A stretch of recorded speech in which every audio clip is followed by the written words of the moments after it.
ترجع الكرة بيرسي تاو هو ديانج هذا ديانج شحات يلعب كرة ممتازة والدفاع قاعد يشد برشا في الكرة. شحات يحب يعديها الكل، يحب يعدي جدار الكازا كله بالراس وجول 1-0 عبد المنعم 1-0 عبد المنعم القاتلة القاضية عبد المنعم فوق الجدار يضرب كرة بالراس. أي توقيت يا سيد يا عبد الحفيظ.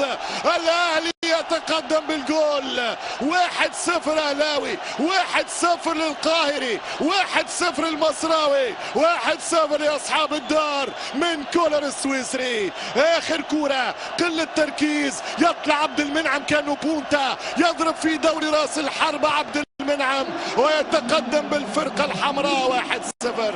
قلت لكم هذه مباريات الرجاء والأهلي مستحيل تنتهي أصفار. كرة ممتازة وراسية أميز وبعيد على الزنيتي وجول. شحات وعلي 5 اسيست. يا علي يا علي يا علي وي يا علي سي يا علي. حتى الكرة علولو تضرب الكرة من عبد المنعم فوق الجدار طارت ودخلت وجيء برزق النادي الاهلي بجول 1-0 في مرمى الزنيتي. الاهلي مره من هنا الزريده ضيع كرة التقدم الرجاوي وعبد المنعم يسجل الفوز الاهلاوي في الشوط الاول 1-0 للنادي الاهلي.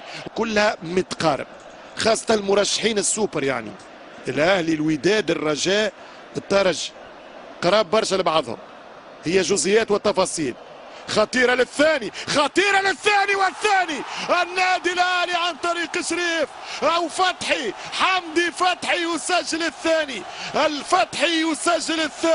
الفتحي ياتي بفتح اهلاوي الفتحي يسجل الفتح الاهلاوي 2-0 حمدي في الوقت القاتل. عادات الاهلي في الوقت القاتل القرن الافريقي وناديها يسجل الثنائية في مرمى الرجاء والزنيتي.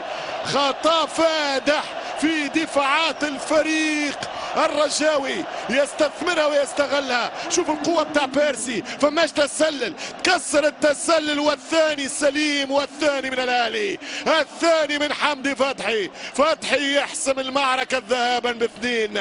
بيرسي تاو عالمي في هذه الفترة حتى الكرة الفتحي وفتحي حتى في سقف الشبكة عانق بها مرمى الحارس الزنيتي. كرة تعانق المرمى وتغازل الشباك ويسجل الاهلي الهدف الثاني ويقترب من بطولته